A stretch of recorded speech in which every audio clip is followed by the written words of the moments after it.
ഇപ്പോൾ ഹിൻഡൻബർഗ് റിപ്പോർട്ടിന് പിന്നാലെ നഷ്ടം നേരിട്ടിരിക്കുകയാണ് ഓഹരി വിപണി. സെൻസെക്സിലും നിഫ്റ്റിയിലും ഇടിവ് രേഖപ്പെടുത്തിയിട്ടുണ്ട്. അദാനി ഗ്രൂപ്പിന്റെ ഓഹരി മൂല്യത്തിൽ 7% ഇടിവാണ് രേഖപ്പെടുത്തിയത്. സെൻസെക്സിൽ 400 പോയിന്റ് നഷ്ടമുണ്ടായി. ശ്യാമ സദാനന്ദൻ ചേരുന്നു കണക്കുകളുമായി. ശ്യാമ, എത്ര വലിയ ഇടിവാണ് രേഖപ്പെടുത്തിയിരിക്കുന്നത് ഹിൻഡൻബർഗ് റിപ്പോർട്ടിന് പുറത്ത്?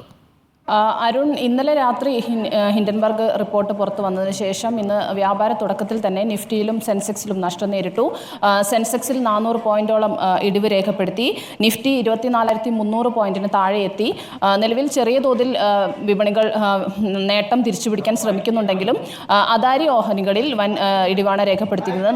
7% ഇടിവാണ് അദാനി ഗ്രൂപ്പിന്റെ ഓഹരി മൂല്യത്തിൽ. അതായത് Adani enterprise, Adani power limited, Adani energy, Adani gas തുടങ്ങി അദാനി ഗ്രൂപ്പിന്റെ എല്ലാ ഓഹരികളും വ്യാപാരം നടക്കുന്നത് നഷ്ടത്തിലാണ്. അദാനി ഗ്രൂപ്പിന് വലിയൊരു ഓഹരി തകർച്ച ആദ്യ ഹിൻഡൻബർഗ് റിപ്പോർട്ടിന് പിന്നാലെയും ഉണ്ടായിരുന്നു. ഇന്നും അത്തരത്തിലൊരു കാഴ്ചയിലാണ് ഓഹരി വിപണിയിൽ കാണാൻ സാധിക്കുന്നത്.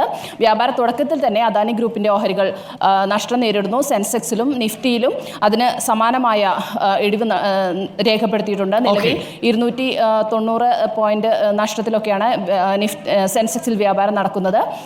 7% ഇടിവാണ് ഉണ്ടായിരിക്കുന്നത് എന്നാണ് ശ്യാമ സദാനന്ദൻ റിപ്പോർട്ട് ചെയ്യുന്നത്. സെൻസെക്സിൽ 400 പോയിന്റ് ഇടിവുണ്ടായിരിക്കുന്നു. അദാനി ഗ്രൂപ്പിന്റെ ഓഹരി മൂല്യത്തിൽ വിവിധ ഗ്രൂപ്പുകളിലായിട്ടുള്ള വെർട്ടിക്കലുകളിൽ 7% ഇടിവ് രേഖപ്പെടുത്തിയിട്ടുണ്ട്. നിഫ്റ്റിയിലും ഇടിവ് രേഖപ്പെടുത്തിയിട്ടുണ്ട് എന്നാണ് ശ്യാമ സദാനന്ദൻ ഇപ്പോൾ റിപ്പോർട്ട് ചെയ്യുന്നത്. ഹിൻഡൻബർഗിന്റെ റിപ്പോർട്ട് പലതരത്തിൽ ചലനങ്ങൾ ഉണ്ടാക്കുന്നു എന്നർത്ഥം.